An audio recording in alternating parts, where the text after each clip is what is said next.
sei que quando tinhas um programa de rádio numa das estações radiofônicas de Angola ou de Luanda, havias feito uma profecia relativamente ao presidente da República de Angola, que é o cidadão José Eduardo dos Santos, salvo erro, ex-presidente da República de Angola.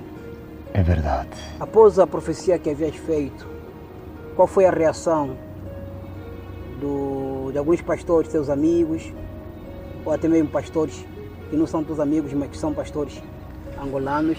E qual foi a reação também dos órgãos do governo, do tipo a Polícia Nacional, o SIC e a BOFIA? Está à vontade. Glória a Deus, aleluia. Na verdade, nós tivemos um programa numa das rádios, onde tínhamos 30 minutos de antena. O programa corria bem. E uma das noites, o Senhor me apareceu e Ele me deu esta ordenança que fosse pregar, profetizar contra alguém. O presidente da República, cessante, Eduardo Santos. Bom, eu falei com o Senhor me disse que para que eu avançasse, né? E Ele me deu aquela fortaleza e avancei. Cheguei lá e eu comecei a falar. Eu disse a Ele que o Senhor me mandou para te dizer para você se arrepender. Eu disse a Ele que o Senhor me disse que se você não se arrepender, você será perturbado, você vai passar mal na mão dele. O Senhor me disse que, para lhe dizer que ele era um assassino, ele roubava o povo angolano, ele era um ditador, ele matou os seus adversários políticos, matava os seus opositores. Falei até de alguns nomes de pessoas que ele matou, da desgraça que ele trouxe a esse povo. E eu disse que o fim dele seria como o de Acabe se ele não se convertesse. E eu até apelei para se rendesse. E assim, graças a Deus, a profecia foi dada. Mas depois disto, houve uma reação muito grande em Angola. Bom, o que me admira é que os órgãos do Estado, ninguém comentou, a imprensa, nem comentarista, ninguém falou dessa profecia ou dessa mensagem. Mas eu comecei a receber chamadas de certos pastores e eles me ameaçavam, me diziam que eu era um político, que eu estava equivocado, estava fazendo um papel do diabo, que eu tinha que pregar o evangelho, não tinha nada que se opor às autoridades. Muitos deles até me disseram que a Bíblia diz que eu tinha que obedecer às autoridades. E eu lhes respondia, eu não me submeto às autoridades do diabo que estão a destruir o meu povo. Eu só fiz o que Deus me mandou. Eu só fiz o que Deus me mandou. Então, não fui eu. Aí depois, houve uma reação muito grande da contra-inteligência. Primeiro, um general ligou, não para mim, porque eles me conhecem, eles não podem brincar comigo. Nenhum deles me ligou. Ligaram para um dos pastores lá do meu ministério, onde ele ameaçou, e ele disse que aquela atitude que eu tomei ia levar outros pastores e outras igrejas a serem sacrificadas, como hoje se vê.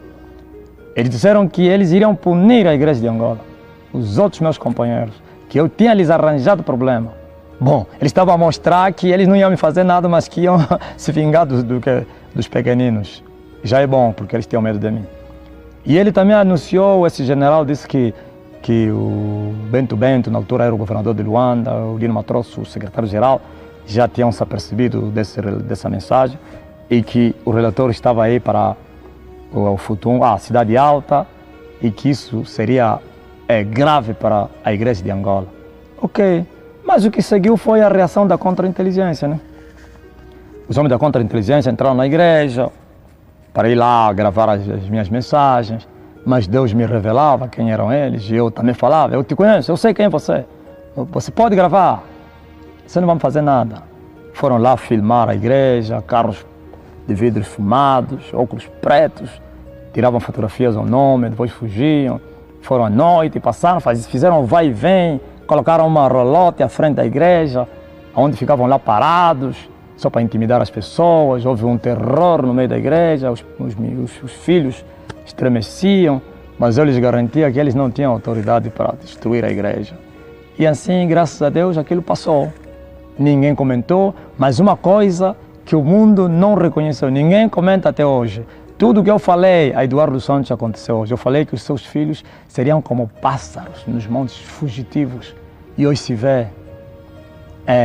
Isso foi em 2011, 2018. Hoje se vê os filhos de Eduardo Santos não podem entrar, estão em fuga. Isso aconteceu. Eduardo Santos se tornou um mote nesse país. Foi humilhado. Eles não sabem quem fez isso. Foi Deus. Deus se vingou daquele homem que maltratou esse povo. E todos que tentarem seguir o exemplo de Eduardo Santos terão também o mesmo fim. Mas quem for sábio e se render a Deus, então vai escapar. Olha, meu irmão, quero te dizer que aquilo ficou um escombro. A igreja toda não foi, os membros todos não foram, mas a igreja ficou vazia. Muitos tinham medo, pensavam que no meio do culto poderiam aparecer. E, muitos pensamentos. O diabo também se aproveitou daquilo e começou a martelar a mente das pessoas. Até pastores estavam amedrontados. Pessoas que iam com os carros na igreja já não iam mais com os carros. Acharam que a contra-inteligência vai tirar a matrícula deles. Uns paravam longe, uns iam lhes acompanhar, desciam, o carro avançava. Porque era um momento difícil para a igreja. Mas eu confortei a igreja, eu disse que maior é aquele que estava em mim do que estava com eles. E hoje quem venceu fui eu. Assim como eu falei, como aconteceu. Nenhum deles ousou para ir lá fazer mal. Eles só fizeram aquilo que nós chamamos nessa guerra espiritual, ataque psicológico. Estavam a fazer dissuasão para ver se eu ficasse com medo, o povo, e na verdade o povo ficou com medo e muita gente deixaram de ir para a igreja. Mas nós avançamos até hoje. E hoje aquele povo que presenciou, que viu aquilo, eles sabem e reconhecem que eu não sou uma pessoa para brincar. Eles me têm como um herói, porque naquele tempo afrontar Eduardo Santos num país como Angola, no dia seguinte você estava morto, no dia seguinte a igreja estava fechada, no dia seguinte te encontravam que destruído. Muitos pensaram, os meus pais me chamaram, meu pai abandonou Luanda, fugiu para o mato, disse que se não iam lhe matar. Chamaram-me, disseram que você nos arranjou problema. E eu lhes disse, não temam, o meu Deus vai vos guardar. E assim ninguém foi tocado, graças a Deus. Quando nós buscamos o Senhor e nos encarnamos, essa encarnação não estou a dizer que nos tornamos o Senhor, quer dizer, o Senhor habita em nós. Os nossos sonhos morrem, os nossos desejos morrem, as nossas vontades e perspectivas desaparecem.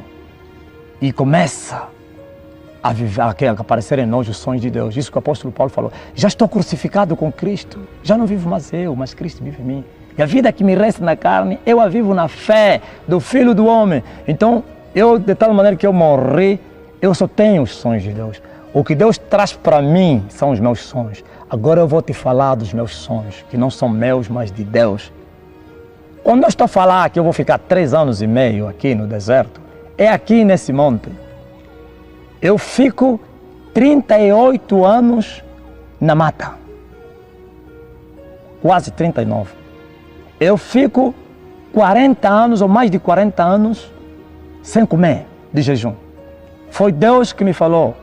Assim como João Batista comeu gafanhoto e mel e viveu no deserto, assim você também vai viver no deserto. A diferença é que João comeu gafanhoto e mel e tu vais te alimentar de líquidos. Eu só tomo líquidos até a morte. Nesse momento que eu estou a te falar, estou há 2 anos de jejum, só tomo leite, sumo, água. Neste momento que eu estou a te falar, estou com a minha esposa há 1 ano aqui no monte. Então, 3 anos e meio é aqui neste lugar. Eu já sei aonde eu vou fazer o meu quartel-general.